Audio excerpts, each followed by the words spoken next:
Welcome to the Luke and Pete Show. I'm Pete Donaldson. I'm joined by Mr. Lukey Moore on this fine, summery day. Is it a summery day where you are, Lukey Moore? Are you out of your fucking mind?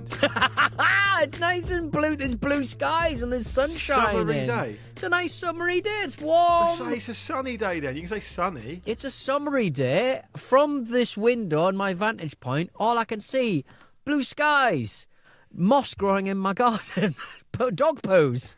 It's a summery day. Dog poos you know what? This is the thing. You're one of those dog poo neighbours, are you? What do you mean? It's in my garden. Yeah, no, but I don't think people want to look out over your garden and see dog poo everywhere. Well, don't look into my garden. Stay away from my shit. It's not my fault. They've just done one. I've just noticed it, and I'll get to it once I finish the Luke and Pete Show. You've not left it there for like weeks on end. No. Why would anybody do it? Nobody wants that. To fertilise? I don't think it makes good fertiliser, to be honest. Does it not? No. What, because their diets are just dreadful? It's just the stuff I eat them. I don't want that going into a plant. So I think there's a difference between a sunny day and a summery day, given it's the 11th of December today. All right, fine. We are. Yeah, so I think you can accept that. Surely. I will accept that grudgingly. How are you doing? You all right? I'm all right, thanks. I feel like I haven't seen you properly for a while. Is that fair? know. Is it because I can't really figure that out, really, because we must have done shows last week. So yeah. We must have seen each other. Was it before? Might have been before the Christmas drinks. Thing, That's right. It might have been before the Christmas drinks, isn't it? So that was a week ago. Yes. I mean, ever since I've just been drinking, I've done It's that. the most wonderful time of the year. It is the most wonderful time of the year. Where have I been? I went to a birthday party on Saturday. Sunday, went to a stag do. Inexplicably, a stag do that happens on a Sunday. Played a bit of golf, played a bit of darts. Just a day thing? Just a day thing, really. That said, very heavy drinking, a lot of red wine and steak. Woke up the next day and I was hugging a bottle of fuel. Hugging a bottle of Huel, some chocolate Huel. There is a vending machine at Fenchurch Street Station that sells Huel, and every now and again I go, maybe it'll be different for the finance bros. And every now and again I'll go, you know what? I'm kind of hungry, but I don't want a full meal. I'll have one of them. And I think it's going to be different every time, but it never is. It never is. I mean, to me, I've never had one. Never a drop of fuel has ever passed my lips. No. I feel like when you're drunk, that would be horrible. Yeah, no. Is it thick? Is it really thick? Yeah, and I didn't realise I'd bought it. I'd bought that, and I'd bought like a giant pack of Tic Tacs. So I woke up and I'd eaten half the big, xylitol covered Tic Tacs and drank an entire bottle of Huel. And let me tell you, the last couple of days have been spectacular. It's like you've surgically decided, like with such accuracy, how to make your stomach bad. No, it's just it's like you're consciously and positively making decisions that you know without question will make your stomach bad. I think it's not my stomach bad. I've made it more efficient, if nothing else. Because I think happening. even I think people can relate to being pissed, grabbing a burger. Or even chips, cheesy chips, or kebab, or whatever, chicken burger, whatever, bit of fried chicken. That seems to be within the parameters of established drunken behaviour. I don't think, and listen, people can challenge me by emailing in or whatever they want to do to contact me. I don't think I could tell you another person in my life who would choose Tic Tacs and Huel. No, it's because you're in London. There's lots of options. No, but yeah, at Fenchurch Street Station there is a Burger King in there, and I am a big fan of their new Wagyu burger. If we're going to be, talking about stuff that we've been paid to say that. Well, I'm sure Why not? if we come and get me, I'm currently rocking a Velocity One steering wheel that I'm going to have a play with over Christmas that a mate sent me. So I'm pretty pleased with that. Thank you to the good people at Turtle Beach. And then I'll pass on a P1, which is what I promised to do. Nice. Because they'll use it for more for more times than I will. I had a Wagyu burger, and then I had another Wagyu burger that last week. And I thought, you know what? I'm not going to have one at 10 p.m. at night. I'm not going to have one at 10 p.m. at night. I'm going to have a bottle of Huel. 40 Tic Tacs. I'll have 40 Tic Tacs. A bottle of chocolate Huel. That'll fix me. Exactly. Absolutely. You looked at that foul. bottle of chocolate Huel and you thought, that can fix me. Were you drunk? How drunk were you out of 10? I will try to fix me. Yeah. Not as I was more jubilant because I'd put in a pretty decent showing at the darts and I'd absolutely destroyed everyone at golf. So I basically the mini crazy golf thing. You've got like normal mini golf and you're like fucking fire it around a course, but then and you get points and stuff, and it's this sort of. There's this place in the city where you play mini golf, and it's nicely put together. There's microchips in the ball, so there's no confusion as you get more and more drunk. There's no more confusion that you whose ball is who, and it's really quite well put together. Can't recommend it enough. Don't know what What's it it is. Called? Can't remember, so we're not advertising that this week. Swingers. Could be. Yeah. Swingers feels about right. Down in near the old cheese grater, I think. Anyway, I did quite well on that, and you have the options of sort of just playing it properly, but then you can just basically shoot for the moon on every hole, and really go for the 100-pointer, and it's a real kind of difficult thing to do.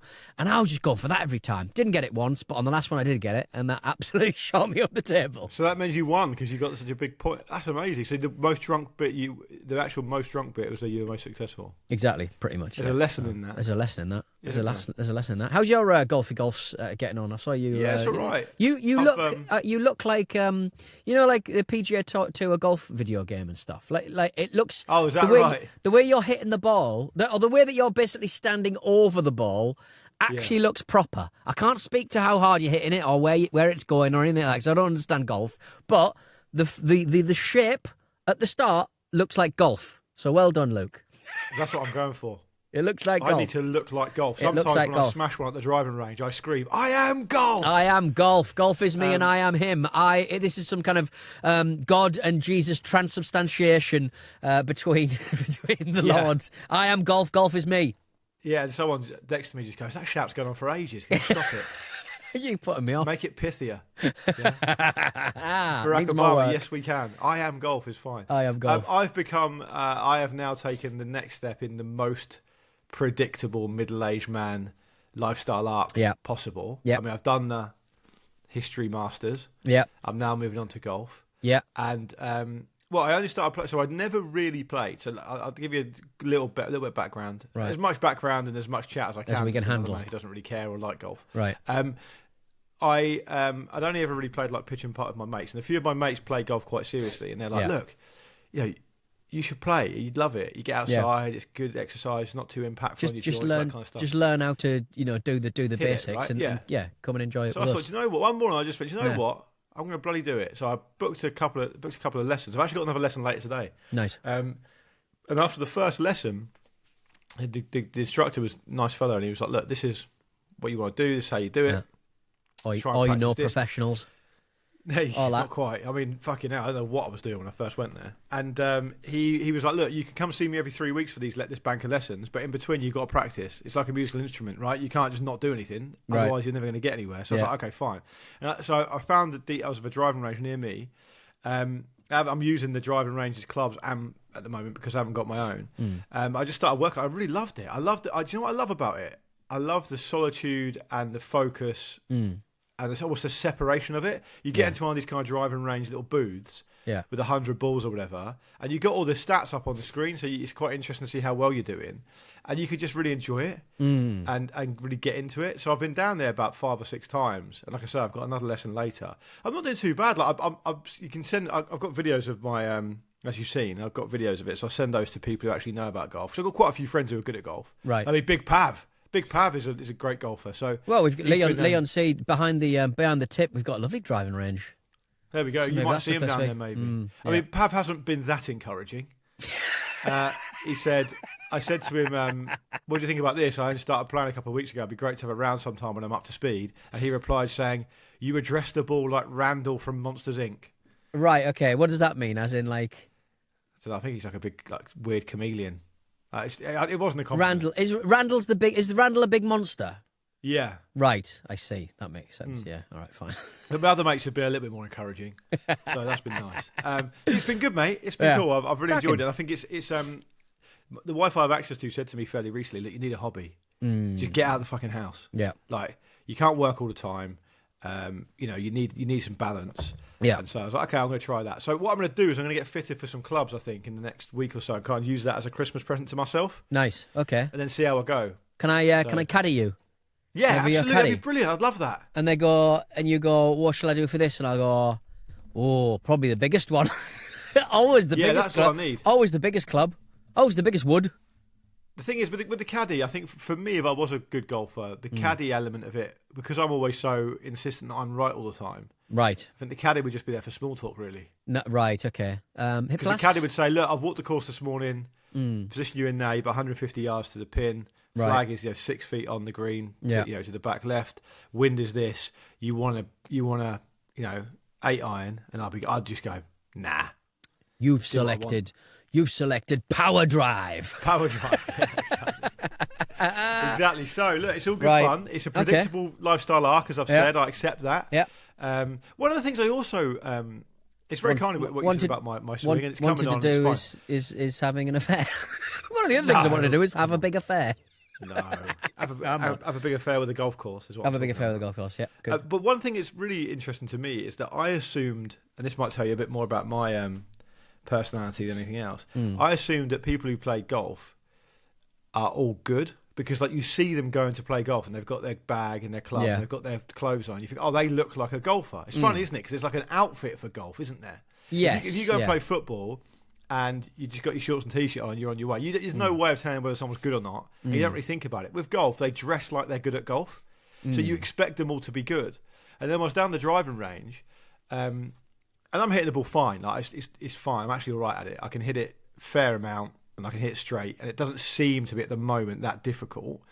What is the thing that hurts the most? Is it calluses on your hands? Is it shoulders? Is it blisters and a bit in the lower back, but you've got to warm up and stuff. But the point I was just going to make was that I was looking around the driving range. Of course, there's some really good players there. People hitting the ball in the way that I'd love to hit it. Right. And there's some absolute shitbags. Yeah. What, like hitting the floor? Right, yeah. But is it not? They've got a bag. They've got all their clothes, everything. But the thing that I don't understand with the driving ranges, because presumably like you're just all in a row, aren't you? Like a shooting range, and so I just thought you wouldn't be able to see what anybody else can do. Do you know what I mean? You kind of can if you peek round. Yeah, if you're in between shots, or you get a drink of water or whatever, you can see down the line. You obviously can't see behind you. Okay, yeah. And you can also tell, to a certain extent, you can tell by the sound of the club hitting the ball and where the ball's going, because you see the ball in your peripheral vision. Sometimes they fucking fly. There was a guy near me. I was down south, and I went to the driving range near where my parents live, and there was a guy there having a lesson, and he was working on really technical stuff, and I was like, that's interesting. And you know me, I'm a fucking pervert for all that kind of stuff. So I was like, listening in, and when the sort of golfers struck to left, he was just hitting some balls. Fucking hell, he's hitting it so far. Like the ball was just disappearing outside. A couple of times he got a little flash thing up on the screen saying, "Please don't hit this ball out of the range." Nice. It's going miles. It's going so far. So that literally out of range. But then there's a geezer. By the way, one of the maddest things I've seen, one of the most impressive things I've seen, I should say, is I was there the other day, and there was a guy next to me smashing the ball with a driver, right? Which I think is, I don't know enough about it, but I'm pretty sure that's one of the toughest clubs to hit, if not the toughest. I've never even tried it, right? He's dinging this driver. It sounds really good. It's going miles. I looked over to see who it was, and he had one arm. Oh, okay. So he was doing it all just with his left arm. Oh, just with one arm, just absolute. Would you need to have more of it? Right. Would you have to absolutely whack that, wouldn't you? You'd have to have like a full range of motion there, wouldn't you? Yeah, his body twist and his he's such little control. Yeah, amazing. It was cool. Well done. So it's an interesting thing, Pete. You're welcome to join me anytime. Yeah, I'd love to play with you. I could see you getting into golf in a kind of Phantom of the Open kind of way. Yeah, kind of. I would say like more doesn't practice, can't really do it. Gets annoyed and disinterested quite easily. Well, Phantom of the Open is that movie with Mark Rylance. I think it's based on a book, right? About a guy called Maurice Flitcroft up in. I think he's from Cumbria. I think he's up in the Lake District. Yeah, and he basically tries to enter the Open. Right. Okay. It's a true story, and he just basically. Declares that he's got no handicap and declares that he's a professional. And I think because it's all so stuffy and so like old-fashioned, the Royal and Ancient Golf Club, who kind of what's it called, like adjudicate all this stuff. Yeah, They just think, oh, no one would ever lie. That's fine. And he gets on. And he gets in. Nice. I like that a lot. Yeah. Did you say he registers the worst score in golfing history. Wasn't there some guys who happened to be some Australians happened to be in North Korea and they just joined a marathon? Like they joined like an international kind of like race meet. They were just two random. Why was there a Australian marathon blokes. in North Korea, like an official one? They always do like sporting events in North Korea, don't they? Like mainly athleticsy sort of stuff. Maybe Do they? A bit of football. Yeah, hugely. And they do but they do like they invite absolute wrong uns to get involved. And it's mainly just, propaganda for the North Koreans, isn't it, really? You've not been to North Korea, you've been to the DMZ, right? No. Been to the DMZ. And have you got a principled objection to going there? Yeah, I mean, when I first was thinking about it, I was like, okay, maybe I could go there. And then you hear people talk and you go, yeah, you shouldn't really go there, should you? Presumably because it's really expensive and you're propping up the regime essentially by going. Well, I mean, the second more than the first. I'll piss money up the wall anytime. I mean, it doesn't that's what I mean. But you're paying the money you're paying is going to a horrendous place, basically. Yeah, and the thing that wouldn't. It's the same reason like why I didn't go to Tehran. Remember I tried to go to Tehran and I do. I you have to go around with a fucking guide and stuff, and you're like, that's just boring, isn't it? You know what I mean? Yeah. What doesn't that basically completely negate the reason for going? Yeah. When you go on any sort of tour, and to be honest, to the DMZ, that was a sort of organised tour because you can't really just drive up and just have a poke around. But yeah, there's an organised tour at the DMZ. And like half the time they're just trying to get you into their. Oh God, what were they trying to sell? They were trying to sell us some crap. Just constantly taking us into like gift shops of their mates. Like, yeah, you seen the DMZ? Let's go and buy some fucking filigreed tat. That's right. When you go to Istanbul, I realised that when you get into a cab, I went to Istanbul because my friend got married there. His wife is Turkish, and I'd never been, and it was mad. I mean, I know it's not the most out there, exotic location in the world, but to me, it was like, this is full on. I didn't actually like it that much. It was way too full on. I liked Kadikoy, the kind of Asian half. Yes, that was much more chilled out. But anyway, every time you get a cab, we would go to a hotel, and obviously we'd go down in the morning or whatever, and they'd say, "Oh, where are you off to?" We'd say, and they'd be like, "Oh, yeah, we'll get you a cab." So, all right, great, thanks. It's really cheap. Get in a cab. The cab goes about 5 different places before it takes you to where you actually want to go. Like, it takes you to like his mate's fucking jewellery shop. A tourist spot where you can have a photo, but for some reason it costs you money. Like it was basically everything's a scam. Yeah. At one point, you're walking across the bridge over the Bosphorus, and everything's a scam. Anyone who walks up to you is like trying to get money, and so I can imagine it's a little bit like that, mate. But it's more just like you're wasting your time. Do you know what I mean? It's like, oh, man, the bloody. Oh, I can't. I also couldn't find a hotel room that wasn't a smoking hotel room, which is mad. It was this was like 5 years ago. Yeah, I stayed in a very rough Airbnb in Istanbul. I was doing one of those things where I used to sort of fly out on Friday morning and then come back Sunday morning and do my show in the afternoon.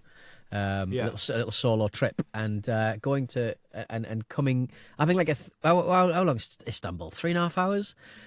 Getting like a 6 a.m. flight, 3.5 hours on like a Ryanair or an EasyJet. You're like, this could be fraught with not getting to do my radio show this afternoon. But it was a nice. The danger of it, though. You must enjoy the danger of it. Enjoyed the danger of it, yeah. But just rolling around Istanbul, and I did stay in it. They sell a lot of chestnuts. I just remember there was a lot of options for nice warm chestnuts.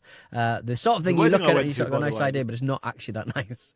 The Turkish wedding I went to was amazing. Yeah, I bet it was. Such a good party. Food was fucking brilliant. Yeah, food's amazing. And luckily, the lady that my friend married, she runs, I think, quite a nice hotel in London now. But at the time, she was working for. I think I might have told Marcus about this. I can't remember if I'd told you guys, but it was a really nice hotel in Istanbul overlooking the river. Massive old. I think it's like a massive old Ottoman Empire type building or something. Yeah. And she was working. She had been working there, so she got married there, and it was fucking amazing.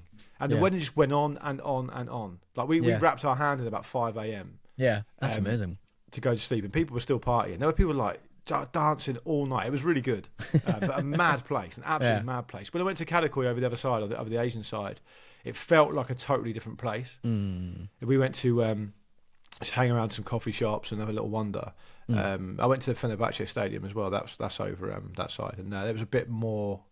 It was a bit more kind of sedate. But the one thing I always remember is in the main square. Is it Taksim Square? Is that what it's called? Yeah. So this is a really weird thing to say, but hopefully you know where I'm coming from.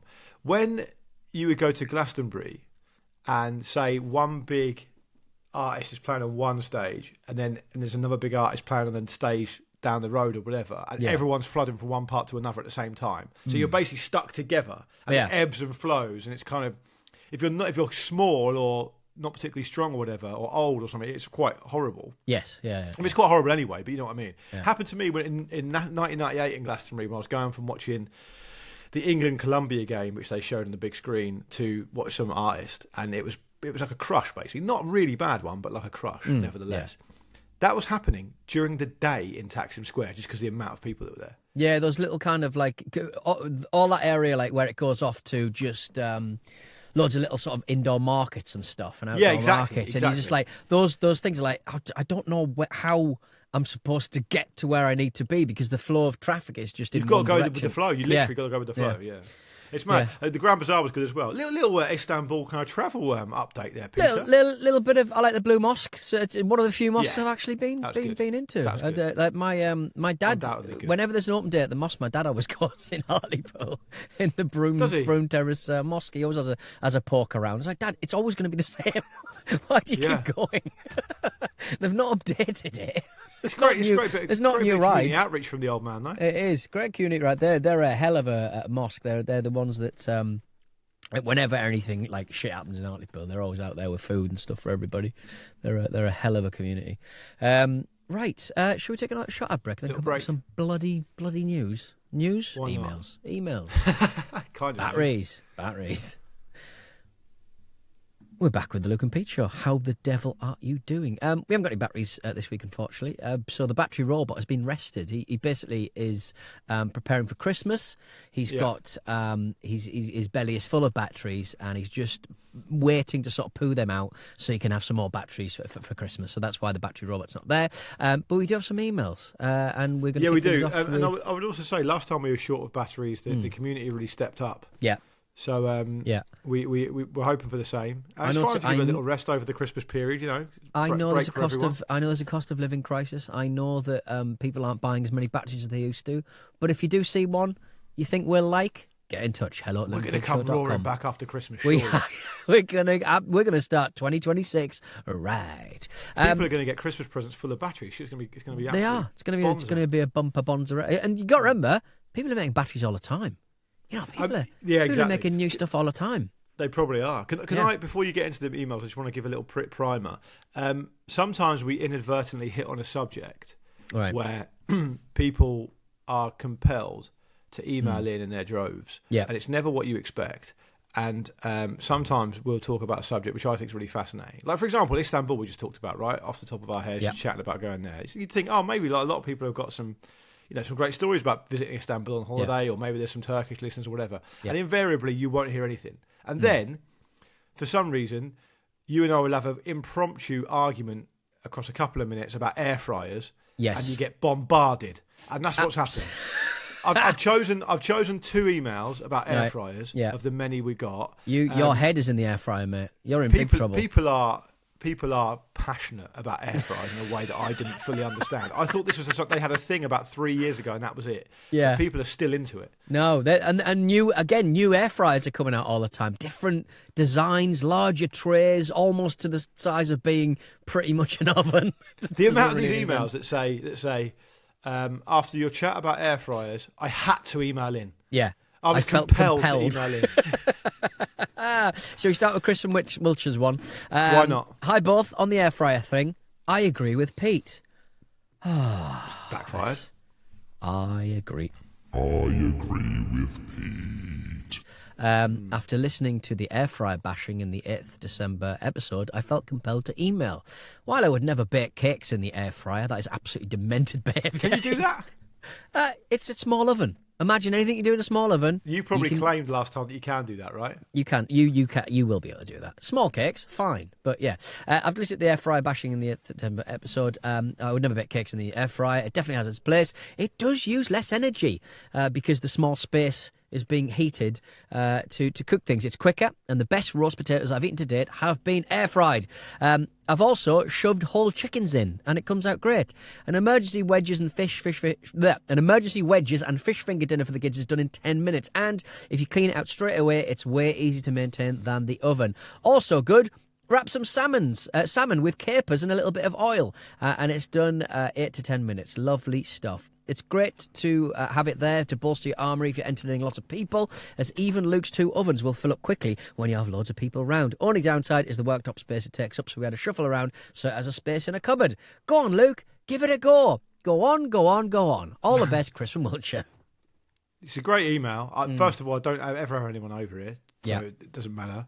Yeah. The double oven for me comes into handy because my wife likes to bake, particularly this time of year. Yeah, and you need a separate oven for that, really, because otherwise it gets to dinner time, you can't cook your dinner because there's cakes in there. So that works for us. It's not really for guests, of which we have none. It's like Jack Sprat. Jack Sprat would eat no meat, and Jack Sprat would eat no fat. His wife would eat no lean. Right. Okay. Nice. So I'm presumably the wife in this scenario. Yeah, pretty much. That's how that one works. Yeah. I just don't ever see myself buying one. I feel like it's complicating. It's basically addressing a problem that I don't feel like I'm experiencing. Right. Okay. I mean, I just feel like with kids' dinners, it's just great to just bang like Chris and Mulcher was saying. It's just really easy to just bash something in there, like bashing. What do you put in there for your kid then? Well, fish fingers is a big one. If we've got some, on the rare occasion we've got some sweet potatoes in the house, I'll chop some of them up and bang them in there. Same with potatoes. If you just want to make some quick kind of quite healthy sort of crisps or chips with no salt, no oil, just slice up some potatoes, put them in there. How do they cook with no oil then? It's just you can imagine what oil. Oven, is it? You can imagine what oil does, right? Oil is just really, really hot. Very, very close to the food itself. And so presumably a really powerful fan and really, really hot element that's pushing hot air onto the food. Similar vibes. It just gets a lot hotter than an oven very quickly. And you're just able to sort of cook stuff on the hoof a bit more. It's great for HelloFresh if you want to do, because HelloFresh is usually just like when they've run out of ideas for you to do, they just go, chips, just make some chips. And if you want to put some rosemary or some kind of like spice on the top, that's absolutely fine too. But yeah, I mean, a lot of them is just like wedges, chips, and all that stuff can go in the air fryer while you can concentrate on the hob with the salmon and stuff. I have to be following the instructions though. I think if you've done more than 10 HelloFresh ingredients, you can get the ingredients in front of you and you know exactly what you got to do with them. It's always, you're making a roux, then you're putting some cream in there. No one's just making a roux in HelloFresh. Where's that come from? They always say you've made a roux, bit of butter, bit of flour. It's a roux. It's a roux. I've never ordered a HelloFresh which is involving a roux. They tell you, well done, you've made, well done. They say put a bit of flour in here, put a bit of butter in here. Congratulations, you've made a roux. They're congratulating you for making you a simple roux. That is patronising. Because they say it's about convenience, but maybe that makes me think they're just targeting people who are rubbish at cooking. Yeah, possibly. But it has made me more confident. Well, certainly with I had a bit of feta cheese yesterday and tomatoes, and I was just pissing about, finding stuff that I've got and chucking in there. I noticed that... bit of yuzu, bit of mirin. Lovely. It's great when you've got some leftovers, you can just chuck them together. But I noticed with HelloFresh way back in the day, they would always call the feta cheese Greek salad cheese. Presumably because they weren't able to call it feta, because you have to do some kind of process for it to literally be feta. Yeah, unofficial feta cheese. That's a low point. Like there's like EU regulations around certain types of food that have to be made in certain areas, don't they? You can't call. I guess you can't call. The big one was weirdly enough, the big one was the Arbroath Smoky. Have you heard of that? Oh no, I didn't know that. What's an Arbroath Smoky? Is like a very historic Scottish. It's basically, I think a dried haddock. Right. That they salt in a certain way over these barrels, and I think a lot of people were claiming that they were selling Arbroath Smokies. And I think the EU came in, stamped their authority down. No, said, yeah, right. You can't call it that unless you're in Arbroath and you're smoking it in a certain way, because otherwise you are essentially. I guess it's like a weird like version of like an intellectual property situation. Okay. So and it's the same with certain cheeses, isn't it? Like you can't say you're having a lovely red Leicester or whatever. Yeah. I think you might have to say it's red Leicester style or something like that. Do you not think that it's because when you call it a smoky, I'm thinking of the like the West African sheep head. So like, what's that?